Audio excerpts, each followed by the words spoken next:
আমাদেরকে খেপানোটা ঠিক হবে না। তোমরা কি হাইড করার জন্য সাংবাদিকদের মুখ বন্ধ করতে চাও? সরাসরি পুলিশ এবং সাংবাদিক যুদ্ধ হয়েছে কালকে। পৃথিবীর কোথাও দেখিনি যে এভাবে সাংবাদিকদেরকে প্রকাশ্যে মারা হয়, তাও অহেতুক। সারা বাংলাদেশে যে সাংবাদিকরা আছে তারা কয়েকদিন পরে কি পরিমাণ মারটা খাইতে পারে একটা চিন্তা করে দেখেন তো। এভাবে মার খেয়ে আমাদের পড়ে থাকলে চলবে না, আমাদের প্রতিবাদ করে বেঁচে থাকতে হবে। গতকালকে যে ঘটনা আমরা দেখলাম, আমার কাছে কখনোই মনে হয়নি যে এই যুদ্ধটা সাংবাদিকদের বিরুদ্ধে করা হয়নি। সরাসরি পুলিশ এবং সাংবাদিক যুদ্ধ হয়েছে কালকে, সরাসরি।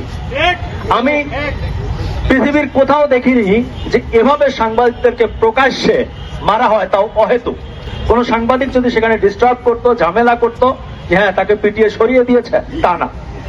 কালকের কর্মকাণ্ড দেখে, পুলিশের কর্মকাণ্ড দেখে মনে হয়েছে যে তারা স্পেশালি কোনো কিছু হাইড করার জন্য এটা করছে। এবং এই পুলিশদের কাছে আমরা জানতে চাই যে তোমরা কি হাইড করার জন্য সাংবাদিকদের মুখ বন্ধ করতে চাও? তোমরা কি লুকাতে চাও জাতির কাছে? সেটা আমাদের কাছে স্পষ্ট করো, ক্লিয়ার করো। সাংবাদিকদেরকে এভাবে ফেলনা ভাবলে চলবে না।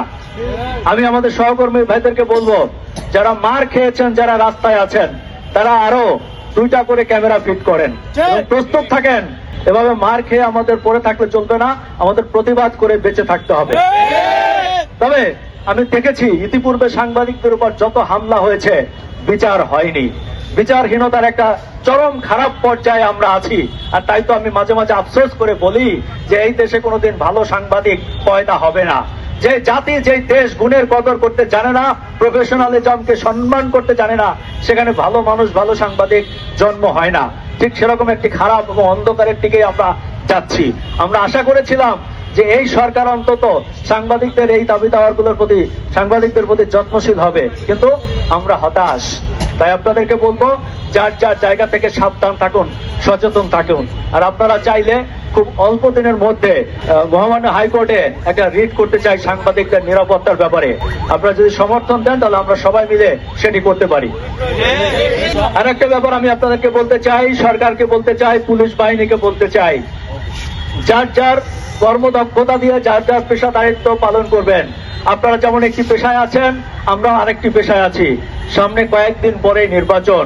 নির্বাচনের আগে খোদ ঢাকা শহরের প্রাণ কেন্দ্রে যদি এই অবস্থা হয়, তাহলে সারা বাংলাদেশে যে সাংবাদিকরা আছে তারা কয়েকদিন পরে কি পরিমাণ মারটা খাইতে পারে একটা চিন্তা করে দেখেন তো।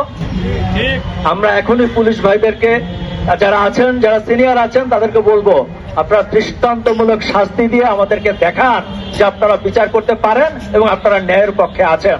পাশাপাশি সামনে নির্বাচনে যাতে সাংবাদিকরা নির্বিঘ্নে কাজ করতে পারে সেই পরিবেশ আমাদেরকে দেন। মনে রাখবেন, আমাদেরকে খেপানোটা ঠিক হবে না। সবাইকে ধন্যবাদ।